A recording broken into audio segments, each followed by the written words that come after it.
What's going on, guys? Today we're taking a look at a fight that jumped to me right when I saw the live odd lines about 3 days ago. I've been doing the research on this specific fight. Vinc Pichel versus Marco Madsen, the Olympian from Denmark. The line opened at plus 100 for Madsen. Madsen was the underdog, which got me interested in this fight, so I dug a little bit deeper, and today I'm going to bring you guys what I found.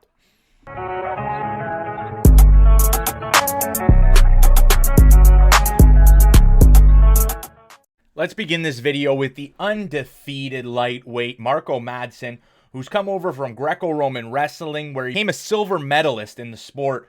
He's coming over to mixed martial arts. He's had 3 UFC fights. His first fight, basically a warm-up against Danilo Belluardo, who's no longer with the UFC. He absolutely dominated that fight. And then he picked up his competition a little bit in his past 2 performances. And in these 2 performances, we saw a little bit of the holes that are present inside of his game, specifically with the Guida fight. But I think the Guida fight was an over-accommodation for some of the issues that he had in the Hubbard fight, where he was kind of a little bit on the edge about continuing to wrestle the way that he did so hard in the first 2 rounds against Hubbard, where he thought he could outstrike Guida, in which if he implements that game plan against Vinc Pichel, it's not going to go well for him. And if you guys don't know what I'm talking about, let's take a little dive into the Austin Hubbard fight. The fight started with Madsen dominating the first 2 rounds, and this is where he won the fight via unanimous decision, was these 2 rounds. But he put out a lot of energy with the explosive takedowns like this in the very first round that really wore out his gas tank by the final round, when Madsen was unable to hold Austin Hubbard down for significant periods of the round. Hubbard started finding success hitting Madsen's chin, because Madsen's striking game is very, very basic, coming down to a couple overhand rights, straight shots down the middle.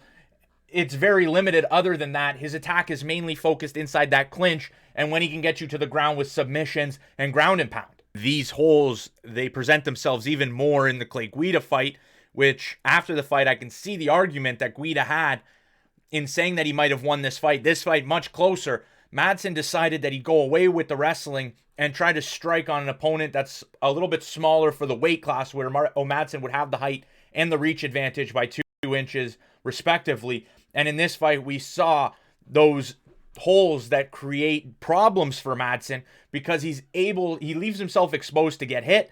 And I think that Pichel's movement is a little better than Guida's at this point in their careers, and I think Pichel is going to have a lot of success in this fight against Madsen if he brings that game plan into the octagon. Leaving it on a positive note, however, I must say Madsen's clinch game is some of the best in the lightweight division. His knees, elbows, and overhands when exiting the clinch are some of the nastiest things that just make you squeeze and make his opponents breathe out heavily, showing significant damage from them. That's a place I think Madsen might have success in this fight. So we'll move on to Vinc Pichel, who had a common opponent with Madsen with the Hubbard fight, where Pichel showed he knew coming into the fight he was training wrestling. He knew that he would have to get up, and he accepted getting taken down, but he knew how to get back up. And Madsen had shown in the Hubbard fight that although he's a great wrestler at taking down a fighter, when he's fighting quality opponents, he has a hard time holding them down. I think Pichel is going to be able to land significant strikes. I don't think he's going to be able to be held down for significant portions of the fight. I am a little bit worried that takedowns might take up long parts of the round and lead to an Madsen very close unanimous decision win, or a sketchy split decision like he got in the Guida fight. But in this fight, I'm pretty confident that the movement that Pichel showed in the Hubbard fight, his most recent outing, is impressive enough. It's too much of a tricky opponent for Madsen, who's 39 years old, who's old in the game. He came into the game late, who comes from the wrestling background. And if he does bring in the strategy that he brought in for the Hubbard fight in Madsen's case, I think that he's going to gas a little bit quicker, because Pichel is going to keep him working nonstop throughout the fight. And I think that Pichel's crazy style is going to lead him to victory in this fight.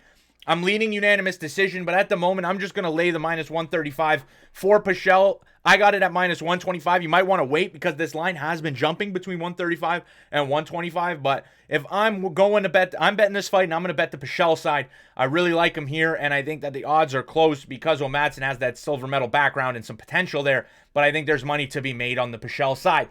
So that's my breakdown of this fight. You guys can let me know what you guys think in that comment section below. Try to persuade me otherwise if you have some evidence that I might have left off the table. But that'll do it for today's video, guys. Thank you so much for watching. Remember to like and subscribe to the channel.